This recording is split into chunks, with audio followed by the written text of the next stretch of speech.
Thank you for making me a mom. A new life, still small, had taken up residence in my womb. I believed everyone would be overjoyed. Yet, my husband was engrossed in his acts of betrayal against me. Now, feeling happy 3 years later, I can talk about those times. I am Nell Burks. Back then, I was pregnant. Even past 5 months of pregnancy, the morning sickness continued and I often had to take time off from work.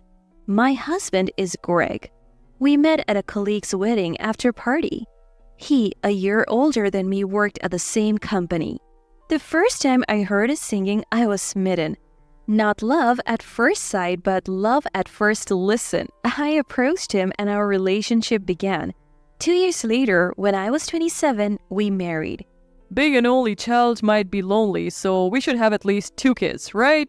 Yeah, maybe 1 girl and 2 boys? As long as they're healthy, the order doesn't matter. Greg, an oldie child, and I with a half-brother. We wanted to give our child siblings. We were excited about having kids right after getting married. Looking back, that might have been our happiest time. But once married, we realized it wasn't all about chasing dreams. We had to plan for the future realistically. We decided not to have children for 3 years, focusing on saving money and enjoying life as a couple. Then, 2 years into our marriage, we relished our time together, indulging in shared hobbies like karaoke and exploring gourmet restaurants during weekends. Recently, Greg started playing golf on weekends, invited by his manager, leading us to spend weekends separately. I spent time doing things I liked. Being alone wasn't too bad. I had no significant complaints about our marriage, but there was something I regretted. That was our promise to not have children for 3 years. I heard from friends who had children, and I even had chances to hold their babies. Gradually, the desire to hold my own child grew stronger. Unable to wait any longer, I brought it up with Greg. Hey, don't you think it's time we had a child? Children are a blessing from God, so maybe we don't need to stick to our plans so rigidly. But Greg responded, I'm not ready yet. We still have a year left of our 3-year promise. There's so much I still want to do. Having a child now would be inconvenient. I was stunned. I had expected him to agree readily, but his unexpected reaction left me disappointed. This was something I couldn't do alone. Resigned to waiting, I decided to stick to our plan for another year. However, 6 months later, I unexpectedly discovered I was pregnant. I had been feeling nauseous for about a week and thought I had caught a cold. Then it dawned on me that my period was late. Could it be? The thought crossed my mind, but I dismissed it, confident in our birth control measures. Still, I decided to visit the gynecologist for peace of mind. After the examination, the doctor said, You're pregnant, without a smile. I had naively expected a cheerful congratulation, you're pregnant, like in the dramas, but his manner of tone was anticlimactic. As time passed, reality set in and I began to talk to my belly. Thank you for making me a mom. But when did it happen? I pondered and realized the exact date it must have occurred. Though earlier than I planned, I was sure Greg would be happy to know we were having a child. I waited for Greg's return, trying to contain my excitement. Did something good happen? Greg asked, noticing my unusual expression. Yes, actually, I'm pregnant. Pregnant? Who? Wait, you mean? That's right. That's strange. Are you sure it's mine? Excuse me? At Greg's words, it felt as if time had stopped for a moment. Of course it is. You might not remember because you were drunk. Greg thought for a moment and then seemed to recall. Really? But it's too soon for kids. I'm sorry, but can we not go through with this? I couldn't believe these were Greg's words. What? No way, this is our child. A blessing. You can't just say that. I'm definitely having this baby. Seems like there is no convincing you. Go ahead and have it if you want. From heaven to hell. Greg's indifferent words felt like a fall. His attitude changed dramatically afterwards. Isn't your morning sickness a bit exaggerated? Greg, insensitive to my struggles with morning sickness since the early stages of pregnancy, threw harsh words at me. I didn't expect him to fully understand the hardship of morning sickness, but at least a few kind words wouldn't be too much to ask for. I'll eat out, so don't bother with dinner, or the smell bothers me. I'll sleep in the next room, he would say, increasingly avoiding me and my frequent nausea. Greg's occasional weekend golf had become a weekly routine, and today, he left early again, invited by his manager. He's forgotten again. I noticed Greg had left his bag behind and thought I might still catch him, so I called his mobile phone. Huh? The sound of a mobile phone vibrating came from inside the bathroom. Looking over, I saw Greg's mobile phone ringing on top of the paper holder. Forgetting your mobile phone too? You're really hopeless. I picked up the phone. Excuse me? I saw the caller ID on the screen. An old hag. An old hag? Who's that? Just then, the sound of the entrance door opening echoed. Greg had come back to retrieve his forgotten item. In a rush, I hit the stop button on my phone and hurriedly put Greg's phone back in its place. What are you doing? His eyes narrowed as he snatched his mobile phone. There is no need to yell. I was just about to call you about your forgotten phone.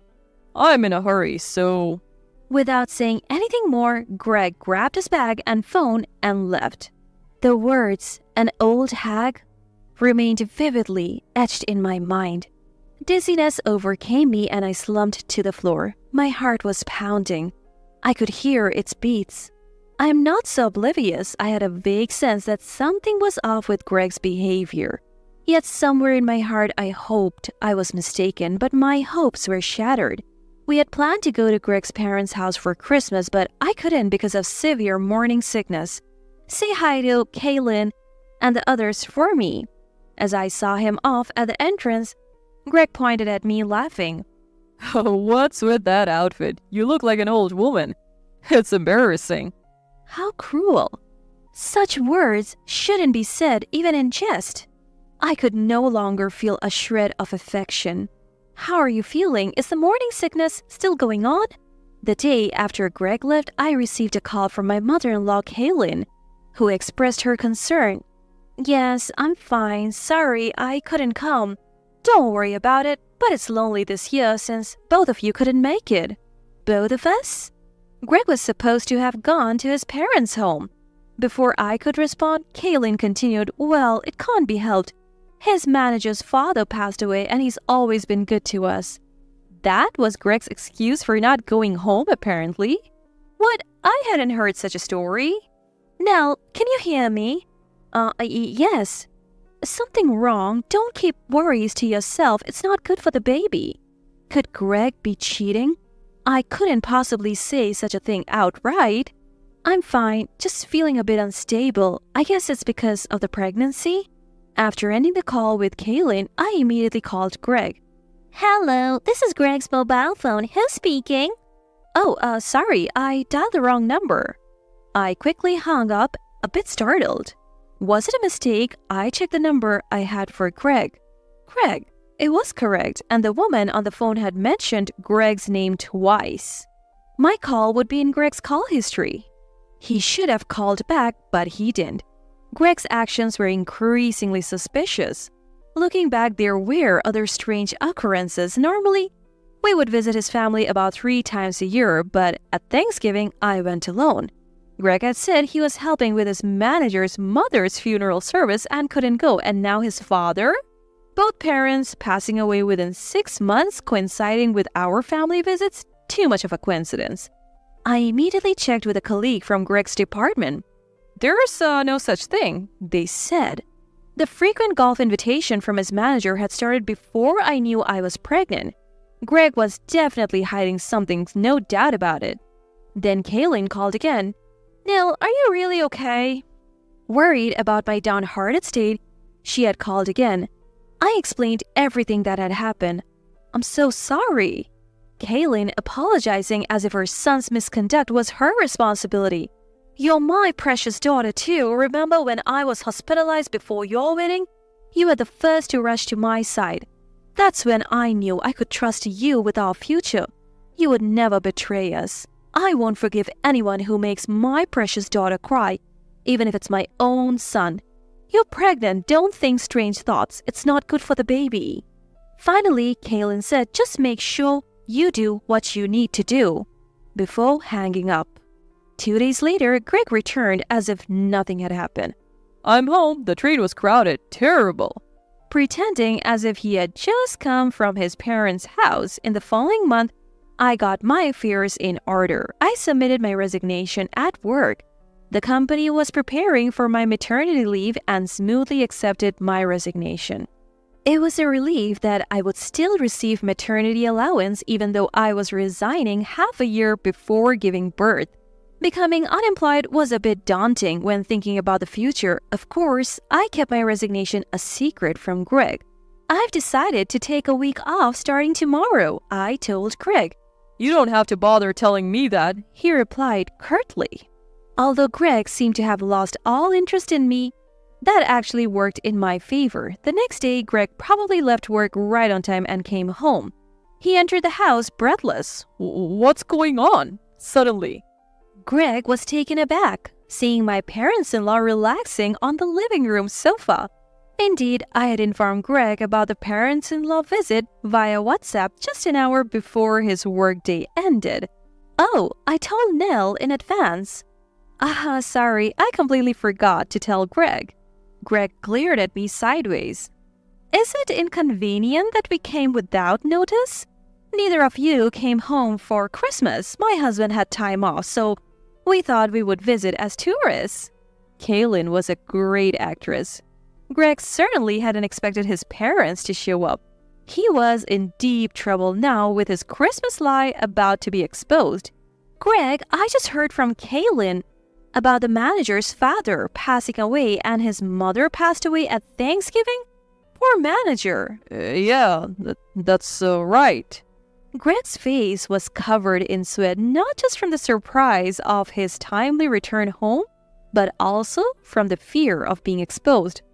Sorry, the funeral service was sudden. I kept quiet because I thought it would be suspicious. Suspicious? Who would suspect and what exactly? I imagine the same question mark appeared in the minds of the three of us, excluding Greg.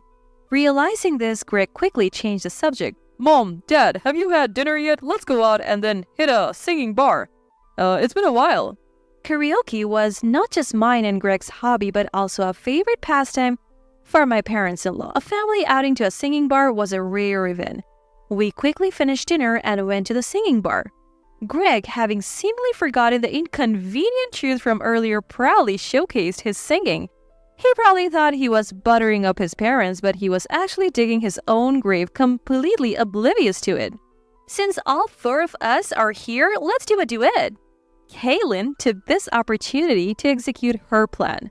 That sounds great. Let's start with David and Kaylin. Show us how it's done. Thanks to Kaylin's quick thinking, an unexpected opportunity came my way. Next up, Greg and Nil. Nil, why don't you pick the song? Okay then. I dragged a reluctant Greg to the stage. The song title displayed on the screen was a recently popular one about infidelity. What? I clearly saw Greg's eyes widen in shock. Oh, a nostalgic choice. Kaylin chimed in. Greg, not even hot, was sweating profusely. As I linked arms with him, Kaylin said directly, Greg, sing more seriously. Are you sweating because you're guilty of something? Speaking of which, when David and I were newly married, I suspected him of infidelity.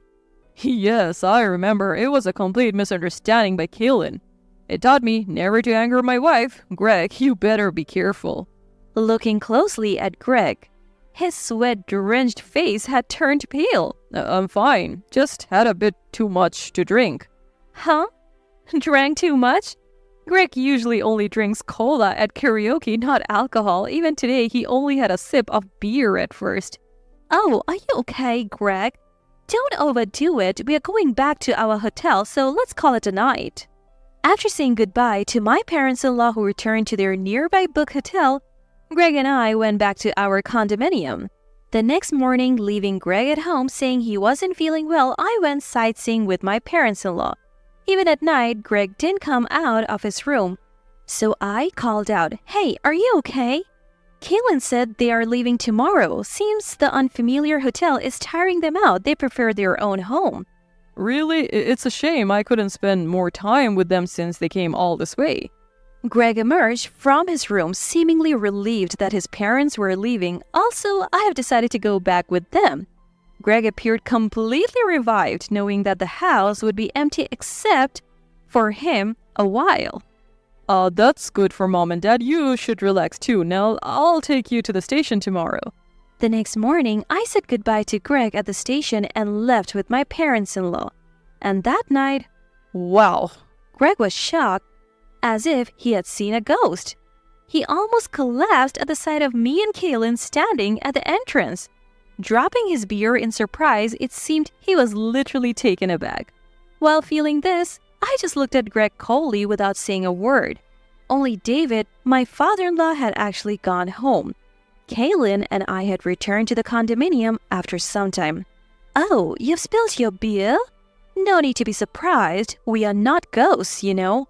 But Mom, you guys were supposed to go home. Huh? "Yes, David went back alone. I'm staying here tonight since I'm alone, but who might be visiting? There's a woman's coat hanging there." Oh, that, a colleague from work. Others were here until a moment ago. They left and she's the only one now. The woman must have hidden when we unexpectedly arrived. Peeking into the room, a young woman timidly appeared from the balcony. Good evening. Oh, sorry, just needed some fresh air. Mr. Greg, I'll be leaving soon." After saying that, she picked up her bag and left. I recognize that woman. Isn't she from Greg's department? Her voice sounded like the one on the phone. You could have at least informed us. She left in such a shock. Greg finally stood up and grabbed a new beer from the fridge to drink. "You know, it's not good for a married man to be alone with a young woman when his wife is away." Kaylin remarked sarcastically, making Greg spit out his beer. "I was thinking of saying hello to your always helpful manager before leaving." No need to bother going all the way to the manager. It will be a laughing stock for an older woman to show up at the company. Greg tried desperately to stop Kaylin's action, "Really, but since you always receive so much help from your manager, I'll just give them a call to express my gratitude." Saying that, Kaylin picked up Greg's mobile phone from the table. Mom, stop it. Greg frantically tried to retrieve his phone, but Kaylin was determined. "Just lend it to me." It was the first time I saw the usually calm Kaylin raise her voice. Kaylin looked straight into Greg's eyes. "Greg, is it really so embarrassing for me to thank your manager?" It's not that, but... Unable to meet Kaylin's eyes, Greg responded in a small voice. "Then it's fine, Greg, you make the call." Greg seemed to realize he couldn't anger his mother any further. Suddenly, he bowed his head towards Kaylin. Mom, sorry, I meant to tell you the truth. The girl from earlier, it's not just a fling. Actually, she's pregnant. So I'm going to marry her and take responsibility. What? I was utterly stunned by Greg's shocking confession. "Greg, do you realize what you're saying? There's also your child in Nell's womb. How will you take responsibility for that?" It's Nell's fault. She decided to have the baby despite my opposition, and I can't even be sure if the baby's really mine. I mean, it happened just once unexpectedly. How can I trust that? "Kaylin?" Kaylin snatched the beer from Greg's hand and threw it in his face. What are you doing? "Does this not wake you up? I was thinking I wouldn't disown you if you sincerely apologized to Nell. And what about that girl just now? If she intended to marry you, why did she run away like that?" Greg was left speechless, effectively admitting to their fear. "There's no more room for leniency. If you say Nell's child isn't yours, then you are no longer my child either. From today, our ties as parent and child are severed. You understand, right? And you're forbidden from visiting our home or meeting the baby. I'll make sure you pay for hurting my daughter Nell. Tell your new wife too. Mom? Greg couldn't say anything more in the face of Kaylin's fury. Of course, even if she said they were cutting ties, it doesn't sever the legal family registration bond. Yet, that was the extent of Kaylin's feelings. This husband, he hurt not only me, his wife, but also his own mother. You can leave Kaylin and the others to me. Take care of your new wife and the child in her womb. Now, please sign these divorce papers and leave the keys to the condominium. I placed the divorce papers and keys on the table. Let's go, Kaylin. I had already had my belongings picked up by movers. I never returned to the condominium. The next day, I finished my resignation at the company and went home with Kaylin. A few days after returning home, I received a WhatsApp message from Greg. The main points were, he filed the divorce papers, he would give me all the money we had saved together, asking me not to hire a lawyer. No words of regret, no apology, just thinking about his own skin. I had no more lingering feelings. A few days after receiving WhatsApp from Greg, the father of his affair partner went out of his way to visit our family soon. I'm terribly sorry for the trouble my daughter has caused. He didn't want the matter to become public and offered settlement money. It turned out she wasn't even pregnant. Greg separated from her and resigned from his job. From what I heard from a colleague, that woman left the company and soon got engaged to another man. Rumors suggested that her parents hastily arranged a match to vanish her relationship with Greg like mist, pushing her into a new engagement. Greg divorced his pregnant wife. After that, a female employee from Greg's department resigned. These are the only two facts officially recorded at the company. Anything about Greg's relationship with that woman or their subsequent lives remain mere whispers and rumors. Nevertheless, labeled as the lowest man who cheated on his pregnant wife, Greg managed to turn all the female employees at his company against him. Unable to bear the scandal, Greg left the company 6 months later. The marital bond was severed, but the connection between me and his parents continued. To me, parents-in-law were technically adopted parents. Before our marriage, Greg had said, eventually, Dad and Mom will be under Nell's care, so I want Nell to have a share of the inheritance. He had asked his parents to adopt me. I had lost my parents early and was raised by my grandparents. Knowing my family circumstances, parents-in-law had adopted me as their daughter. It's safer for you to give birth here. Kaylin made various arrangements so I could deliver near my childhood home. Thanks to her efforts, I safely gave birth to a healthy baby boy. Hoping he would grow up humble and kind, my adopted parents named him Charles. Mom! My 3-year-old son, playing with Kaylin in the yard, ran up to me. I'm home! I picked up my son, gazing at the sunset.